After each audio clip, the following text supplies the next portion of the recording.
আসসালামু আলাইকুম। আশা করি যে যেখানে আছেন সবাই ভালো আছেন।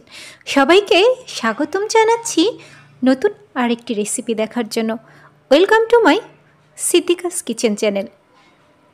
আজকের এই ভিডিওটি যদি ভালো লেগে থাকে তাহলে আপনার মূল্যবান মতামতটি জানাতে অবশ্যই ভুলবেন না। আজকে তৈরি করব ভাপা পিঠা। কিভাবে খুব অল্প চালে বেশি পরিমাণে ভাপা পিঠা তৈরি করা যায় আজকে সেটিই দেখাবো। ভাপা পিঠা বাঙালি পছন্দ করে না এমন বাঙালি পাওয়া মনে হয় খুবই মুশকিল, আর আমার তো খুবই প্রিয়। ভাপা পিঠা বানাতে গেলে চাল অনেক নিতে হয়, পিঠা হয় খুব অল্প। আজকে আমি দেখাবো কি করে অল্প চালেই ছোট ছোট ভাপা পিঠা অনেকগুলা তৈরি করা যায়। আমি এখানে চালের গুঁড়ি নিয়ে নিয়েছি, শুকনো চালের গুঁড়ি 2 কাপ, আর এর মধ্যে পানি দিয়ে দিব অল্প অল্প করে। হাফ কাপের একটু বেশি এখানে পানি অ্যাড করতে হবে। আর দিয়ে দিয়েছি 1 চা চামচ লবণ। দিয়ে এটা আস্তে আস্তে করে খুব ভালো করে সম্পূর্ণ চালের মধ্যে মিশিয়ে নিতে হবে। যারা নতুন আছেন ভাপা পিঠা তৈরি করবেন তারা এই প্রসেসটা খুব ভালো করে খেয়াল করবেন।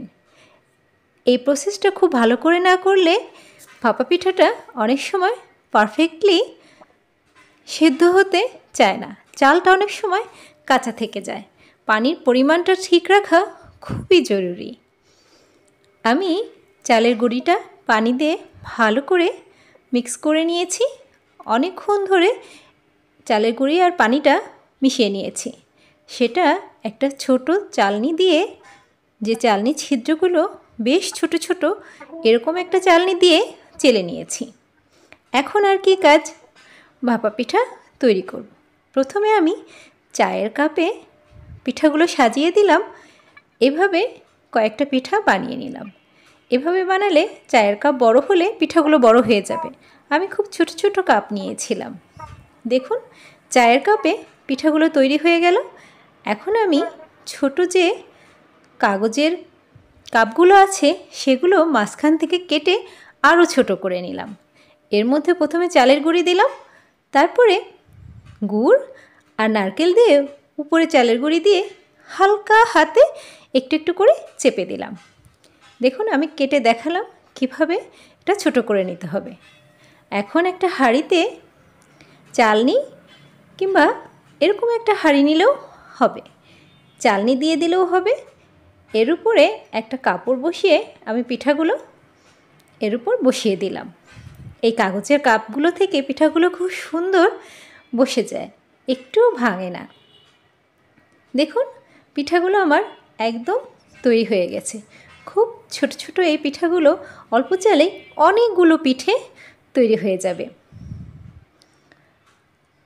পিঠাগুলো আমার একদম পারফেক্টলি তৈরি হয়ে গেছে, এর মধ্যে একটুও কাঁচা নাই। আর ছোট ছোট পিঠা দেখে খেতেও বেশ মজা হয়েছে। অল্প একটু চালের গুঁড়ো আর গুড় আর নারকেলের মিশ্রণ পিঠাটাকে আরও মজাদার করে তুলেছে। দেখুন আমি একটা পিঠে ভেঙে দেখিয়ে দিলাম। ভিতরে কালারটা যেমন বেশ হয়েছে, খেতেও কিন্তু খুবই মজার। আমার চ্যানেলটা যদি ভালো লেগে থাকে তাহলে একটা লাইক আর সাবস্ক্রাইব দিতে অবশ্যই ভুলবেন না। সবাইকে অনেক ধন্যবাদ।